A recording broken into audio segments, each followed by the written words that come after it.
오늘 말씀인 시편 27편의 첫문에 있는 표제로 다윗의 시라고 기록이 되어 있습니다. 여러분이 보고 계시는 우리 개역 개정판에서는 본문과 표제가 분리되어 있습니다. 그래서 우리가 27편을 읽을 때 그냥 1절로 바로 들어가서 여호와는 나의 빛이요라고 이렇게 시작을 합니다. 그런데 성경 원문인 히브리어 원문에는 이 표제인 다윗의 시가 1절의 일부로 나와 있습니다. 보통 시편의 표제에는 저자나 연주 방식, 예를 들면 스미닛, 한 옥타브 낮은 음으로 불러라. 그러니까 남성들의 음성으로 부르는 것이 좋겠다. 이런 설명, 그리고 한 옥타브 낮은 비파, 악기도 낮은 음역에 있는 악기를 써라는 그런 표현이 있고요. 또 시가연, 아주 열광적으로 노래해라. 그냥 가만히 잠잠히 찬양하지 말고 굉장히 열광적으로 찬양해라. 또 알라못, 이런 그 표현은 높은 음을 내는 악기, 높은 음을 내니까 목소리도 높은 목소리, 그러니까 여성들이 부를 수 있는 그런 곡이다. 또 기록식이나 배경들이 언급되어 있습니다. 그런데 이 시편 27편만은 그냥 저자만 다루고 있습니다. 따라서 이 시가 다윗의 시인 것은 분명합니다.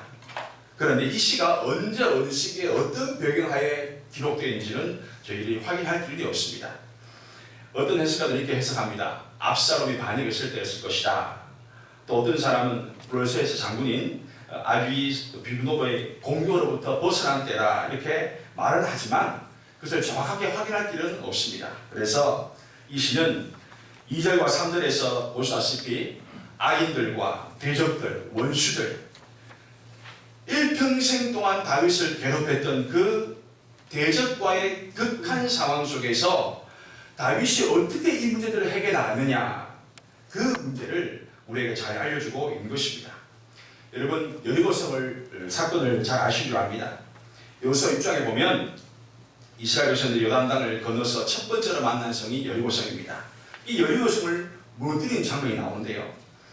이 이스라엘 백성들은 이 여리고성을 무릴 때에 아무 무기도 사용하지 않습니다. 그저 하나님의 도우심으로, 하나님의 명령하신 대로 했더니 승리했습니다. 매일 성을 한 바퀴씩 6일간 돌았습니다. 그리고 마지막 7절에는 성을 7번 돌고 난 후에 제사장의 나팔 소리를 듣고 백성들이 크게 소리를 외칩니다. 그랬더니 이 초롱성 같은 여리고성이 와르르 무너내리고 맙니다. 주일학교 설교할 때면은 우리 학생들이 이 장면 나면 와 합니다. 근데 어른들은 아무 감동이 없습니다. 이런 여리고성의 역사, 우리가 아무 무기를 들지 않았음에도 불구하고 그냥 하나님 시킨 대로 했더니 이 무너지는 역사가 우리 삶에서 늘 일어났다면 얼마나 좋겠습니까? 그런데 실상은 그렇지가 못합니다. 불행하게도 이 장면은 우리 삶 속에서 사실 볼 수가 없습니다. 우리는 실패를 더 많이 합니다.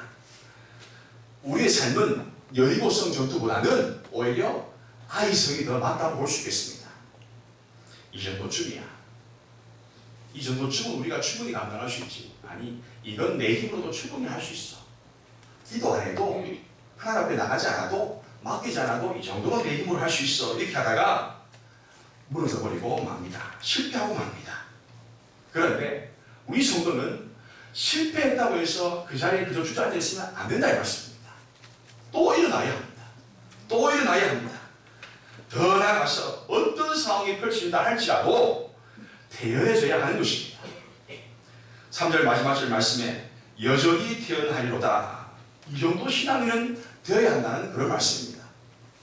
그렇다면 우리가 이제 다윗으로부터 이 방법을 배워야 합니다. 과연 어떻게 그가 이 어려운 상황 속에서 태어날 수 있었을까? 1절 말씀을 보십시오. 여호와는 나의 빛이요 나의 구원이시니 내가 누구를 두려워하리요. 여호와는 나의 생명의 능력이시니 내가 누구를 무서워하리요. 이렇게 선언하고 있습니다. 지금 다윗이 어떤 상황이냐면 원수들에게 둘러싸여 있습니다. 아주 급박한 위기 상황입니다. 그런데 다윗이 이 상황에서 뭐라고 이야기하냐면 나는 두렵지 않다. 나는 무섭지 않다. 라고 이렇게 선언하고 있는 것입니다. 여러분, 다윗이 그냥 너무 두렵고 너무 무서우니까 그냥 입으로만 난 안 무서워. 나는 하나도 두렵지 않아. 이게 그냥 말만 외쳐대고 있는 것이 아닙니다. 나는 두렵지 않다. 물러가라. 나는 승리할 수 있다. 이런 상황이 아닙니다. 스스로 용기를 북돋우기 위해서 하는 외침이 아닌 것입니다. 이 다윗에게는 두렵거나 무섭지 않도록 하는 그만한 그 자신의 근거를 가지고 있었다는 말씀입니다. 그 근거는 바로 여호와 하나님께서 자신과 함께하고 계신다는 확신이 있었기 때문입니다. 사람이 아무리 극박한 상황이 생긴다 할지라도 그것을 극복할 방법이 있으면 두려워하지 않습니다. 우리는 그것을 경험상 잘 알고 있습니다. 다윗도 마찬가지로 그 방법을 잘 알고 있었던 것입니다. 그것은 바로 여호와 하나님이었습니다. 다윗은 1절 말씀에서 하나님을 세 가지로 비유하고 있습니다. 첫째는 여호와는 나의 빛이요라고 말을 합니다. 어두운 곳을 빛은 밝혀줍니다. 블랙홀 잘 아시죠? 이 블랙홀은 중력이 너무 커서 빛까지도 잡아먹는다고 합니다. 그러나 우리의 빛 되신 하나님은 그 빛이 너무나 강력하기 때문에 그 어떤 것도 삼킬 수가 없는 것입니다. 빛이 임하면 어둠은 사라집니다. 설 자리가 없습니다. 이 다윗을 둘러싸고 있는 것은 일종의 어둠이었습니다. 그러나 빛 되신 하나님이 그와 함께 하셨기 때문에 다윗은 두려워하거나 무서워할 이유가 없었던 것입니다. 둘째로 하나님은 구원이십니다. 하나님은 다윗을 둘러싸고 있는 모든 대적들과 그들의 압제로 인해서 이 고통스러운 현실로부터 구원하시는 분, 그에게 궁극적으로 승리를 보장해 주시는 분이 바로 하나님이셨던 것입니다. 세 번째로 하나님은 생명의 능력이십니다. 여기서 능력이란 피난처입니다. 요새라는 의미입니다. 피난처와 요새는요, 안전이 보장됩니다. 어떤 위험이 있다 할지라도 생명을 보장받을 수가 있는 것입니다. 따라서 생명의 능력이란 하나님은 다윗의 생명을 어떤 경우에도 안전하게 지키시는 보장이 되신다는 그런 것입니다. 그러니까 하나님이 함께 하시는 사람은, 하나님이 나와 함께 하시는 확신 있는 사람은 어떤 두려움과 무서움이 있다 할지라도 이겨낼 수가 있는 것입니다. 우리 모두가 그렇습니다. 나도 그렇습니다. 하나님이 함께 하심을 알고 있다면 두려워하거나 무서워할 이유가 없는 것입니다. 그러면 중요한 것이 이것입니다. 어떻게 하면 하나님이 나와 함께 하시는 것을 확신할 수 있는가? 그러니까 깨달을 수 있는가 이 말씀입니다. 하나님께서 우리와 함께 하신다는 것은 여러분 굉장히 현실적입니다. 우리는 대개 이렇게 생각하고 싶어 합니다. 나에게 어떤 일이 생기고 또 괴로운 일이 있어도 나는 괜찮아. 나는 혼자 다 견딜 수 있어.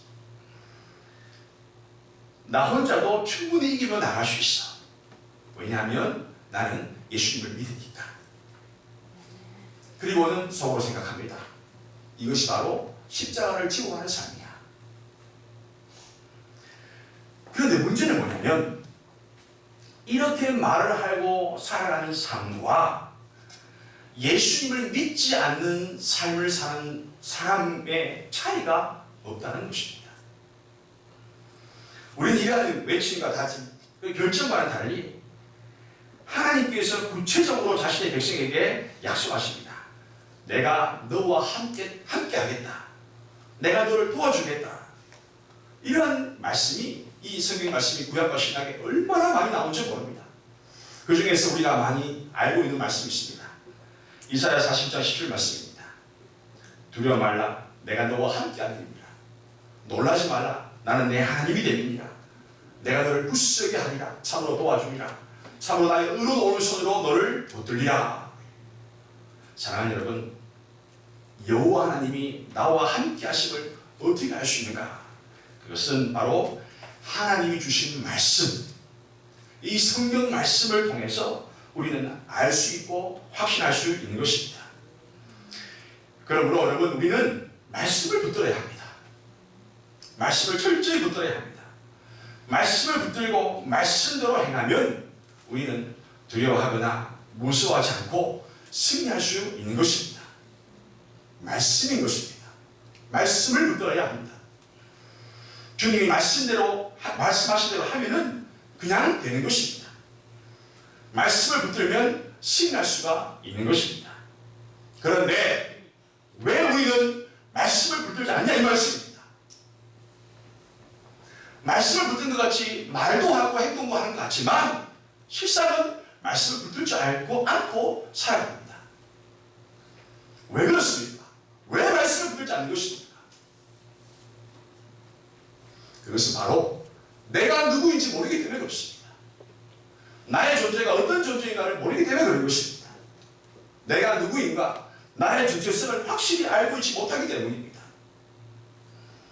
예수님은 세상에서 그리스도인들의 정체성에 대해서 마태복음 10장 10절 말씀에 이렇게 말씀하십니다.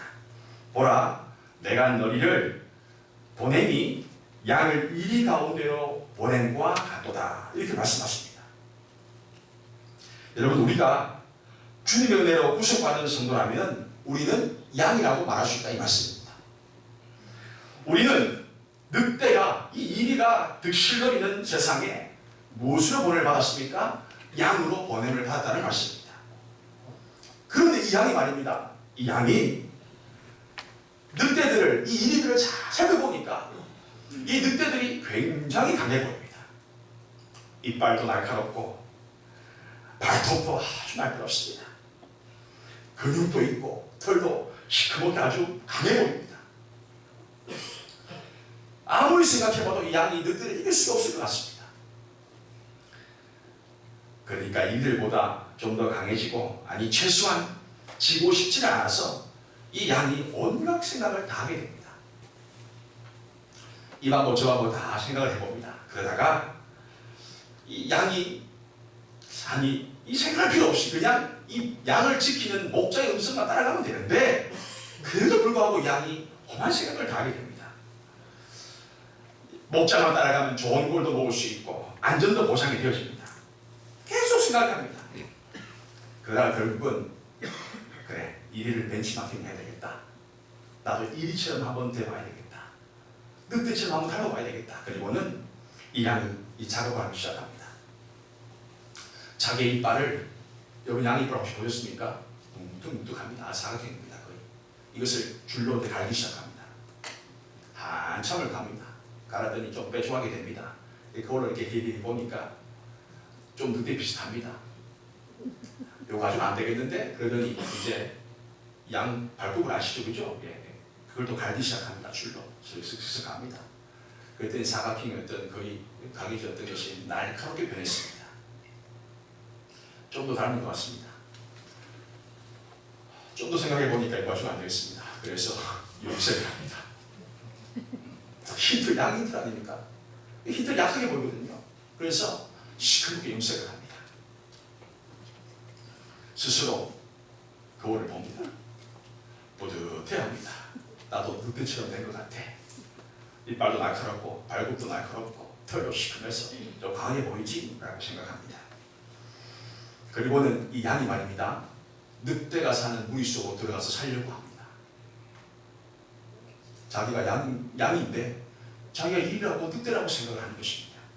그래서 이리가 사는 방식대로 살려고 합니다. 자, 여러분, 지금까지 말씀드린 것은 양 개인의 생각입니다. 우리 입장에서 한번 생각해 보겠습니다. 여러분, 이 양이 어떤 모양인 것 같습니까? 양이 이 늑대처럼 꾸민다고 해서 그게 늑대가 되겠습니까? 우스꽝스럽습니다. 양이 자기가 별 폼을 다 잡아도 양은 양일 뿐입니다. 양도 아주 이제 우스꽝스러운 양이 되고 말았습니다. 옛날에는 늑대가 달려오면은 안 먹히려고 달아나는데 잘 달아날 수 있었습니다. 도망갈 수 있었습니다.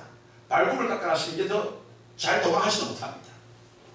더 불리하게 되고 말았습니다.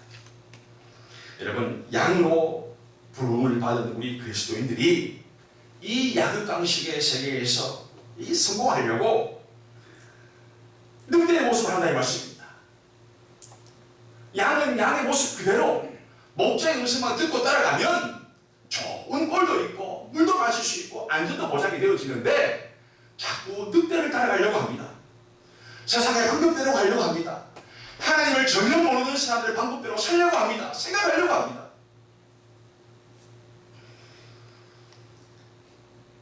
그리스도인들은 일의 방식이 아니라 양의 방식대로 살아가야 합니다.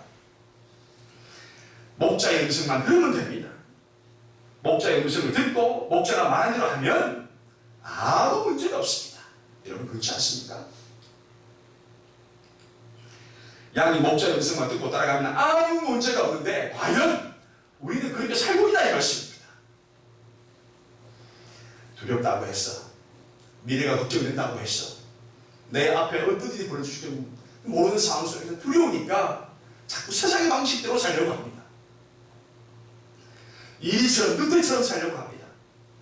자신이 누군지도 모르는 채 그냥 막 따라 살려고 합니다.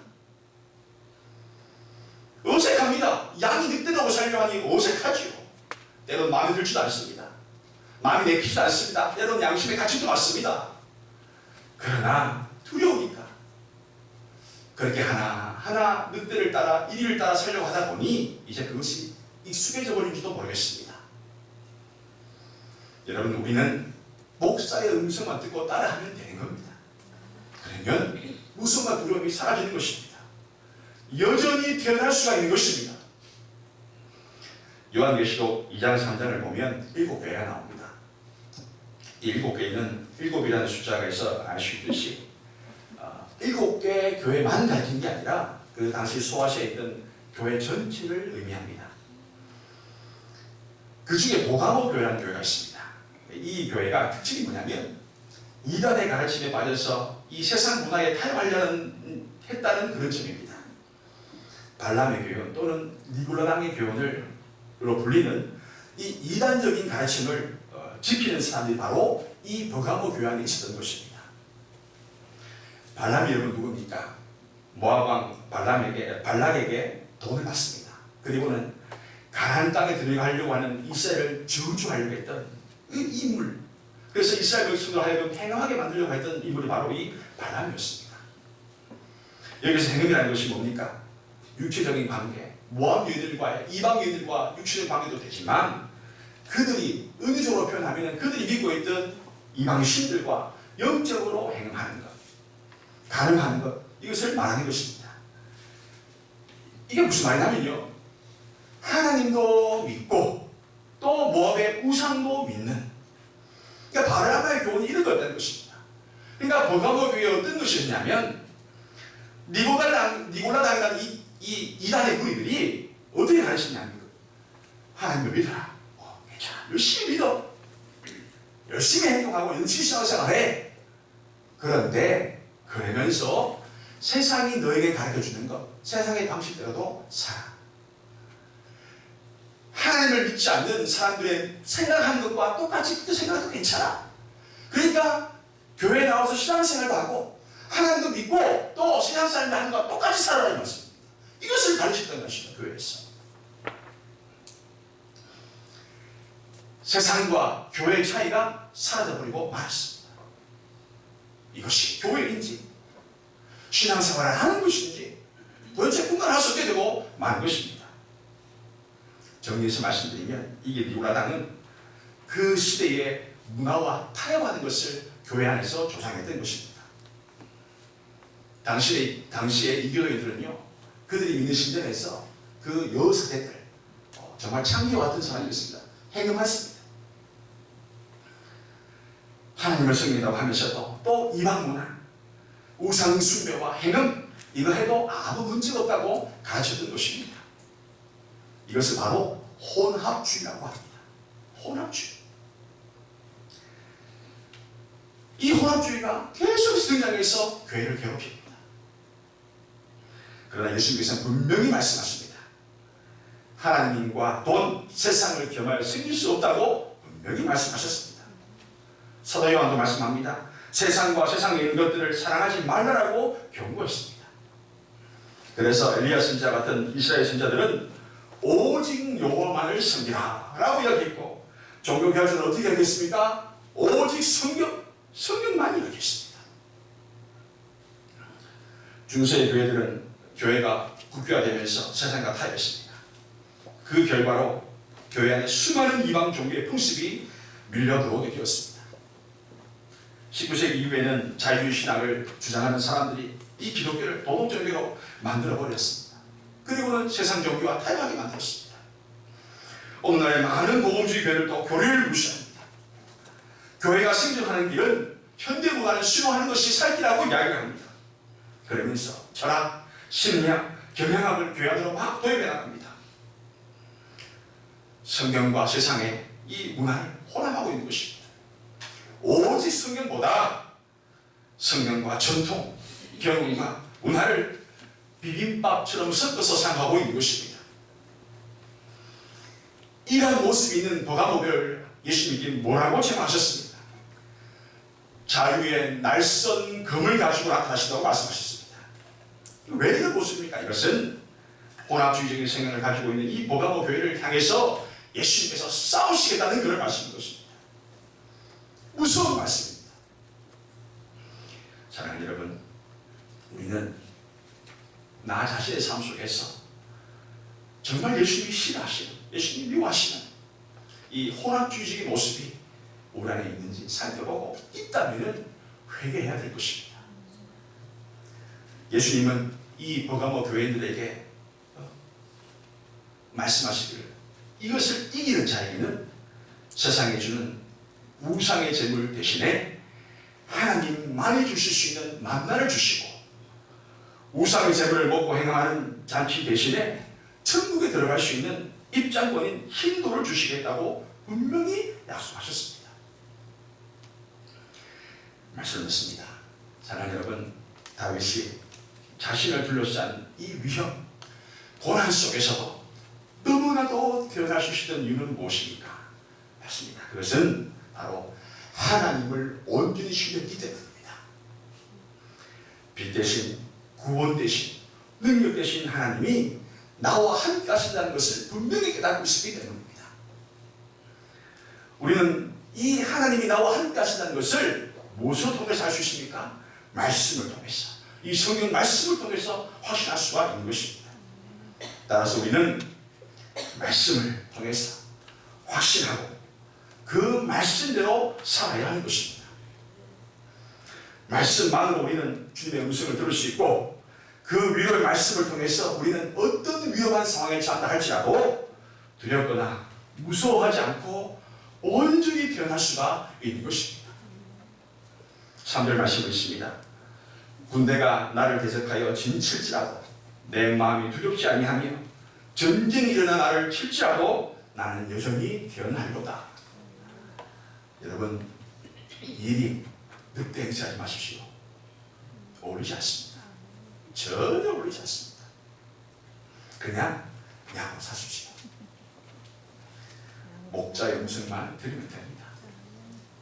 그 음성을 따라가면 쉴만한 물가도 있고 그 푸른 바다에서 좋은 꼴도 먹을 수 있습니다. 내장이 넘치는 역사도 체험하실 수가 있는 것입니다. 목자의 음성은 바로 하나님의 말씀입니다.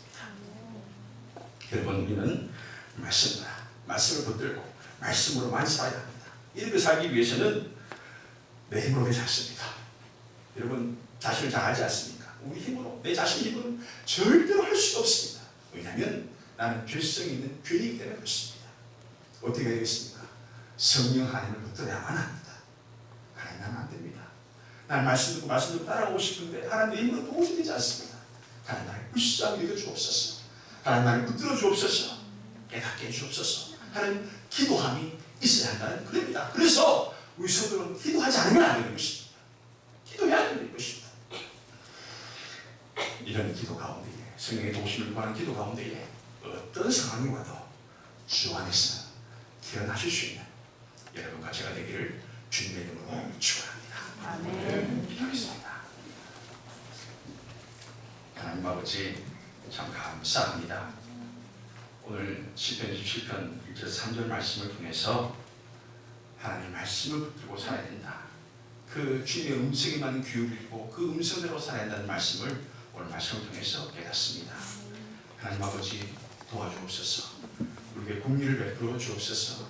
우리는 죄인이기 때문에 주님의 음성을 듣고 살려고 힘쓰고 애쓰며 발버둥 치면도 불구하고 잘 되지가 않습니다. 성령 하나님께서 우리 안에 은혜를 충만히 허락해 주셔서 우리 마음을 움직여 주셔서 주님 음성 듣고 말씀 붙들며 살아갈 수 있도록 일이 행세하거나 늑대 행세하지 않고 주님의 말씀만 듣는 양처럼 살아가는 우리 삶이 될 수 있도록 주여 도와주시옵소서. 예수 그리스도의 이름으로 기도합니다. 아멘.